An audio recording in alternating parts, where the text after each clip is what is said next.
Imagine becoming a trillionaire overnight. Now imagine that despite having trillions of dollars, you still can't afford basic groceries. It sounds impossible, but this actually happened in Zimbabwe. Zimbabwe's hyperinflation crisis became one of the most extreme economic disasters in modern history. At its peak, prices were rising so quickly that money became almost worthless.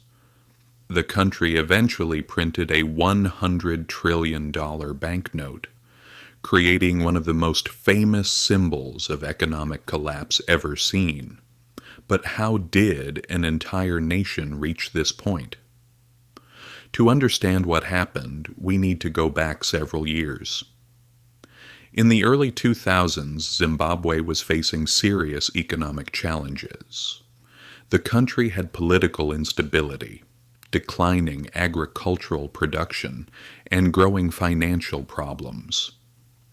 As businesses struggled and unemployment increased, government revenues began to fall. The government still needed money to pay workers, fund public services, and cover its expenses. However, collecting enough taxes became increasingly difficult. Instead of reducing spending or finding other solutions, the government turned to a strategy that has tempted many countries throughout history. It began printing more money. At first, the effects were not immediately obvious. More money entered the economy, allowing the government to continue spending. But there was a major problem. Creating money does not automatically create real wealth. A country becomes richer by producing goods and services, building businesses, and increasing productivity. Simply printing more currency does not increase the amount of food, fuel, housing, or other products available. As more money entered the economy while production remained weak, prices began to rise. Then they rose faster and faster. Soon, inflation started to spiral out of control. Businesses struggled to keep up with constantly changing prices. Shop owners often had to update price tags multiple times in a single day. What cost one amount in the morning could cost significantly more by the afternoon. People quickly realized that saving money was becoming dangerous. The longer they held cash, the less it was worth. As a result, many citizens rushed to spend their money immediately after receiving it. This only increased demand and pushed prices even higher. The situation continued to worsen. The government responded by printing even more money. This created a vicious cycle. More money led to higher prices. Higher prices led to more money printing, and more money printing led to even higher prices. Confidence in the currency began to disappear. Without trust, money loses much of its value. By 2008, Zimbabwe was experiencing one of the worst cases of hyperinflation ever recorded. Inflation rates reached unimaginable levels. Prices could double within days. In some cases, they increased even faster. Ordinary people faced extraordinary challenges.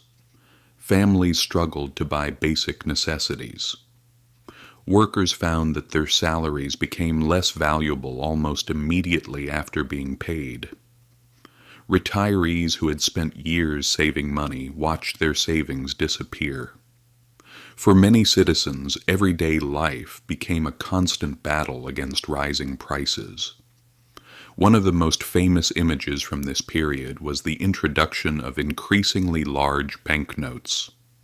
The government printed notes worth millions, then billions, then trillions of dollars. Eventually, Zimbabwe introduced the $100 trillion banknote. At first glance, owning a $100 trillion bill sounds incredible. But in reality, it demonstrated how badly the currency had collapsed. Having trillions of dollars no longer meant being wealthy. In many cases, it was barely enough to buy basic goods. The numbers had become almost meaningless. The crisis attracted global attention. Economists around the world pointed to Zimbabwe as a dramatic example of what can happen when inflation spirals out of control. The country's currency was losing value so rapidly that normal economic activity became extremely difficult. Businesses struggled to plan for the future. Consumers struggled to budget. Investors lost confidence. Eventually, the government was forced to take drastic action.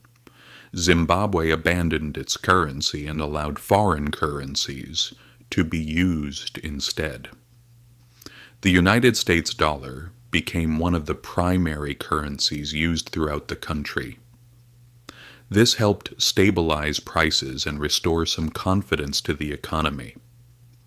Although many challenges remained, the worst phase of hyperinflation finally came to an end. The story of Zimbabwe's hyperinflation remains an important lesson today. It demonstrates that money only works when people trust it. When the trust disappears, even enormous numbers printed on banknotes can become meaningless. The crisis also shows that printing money is not a shortcut to prosperity. Real wealth comes from production, innovation, investment, and economic growth.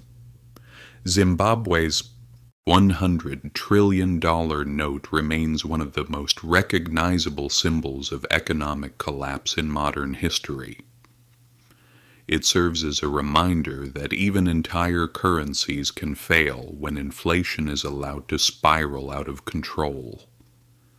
And that is how Zimbabwe created trillionaires while making millions of people poorer.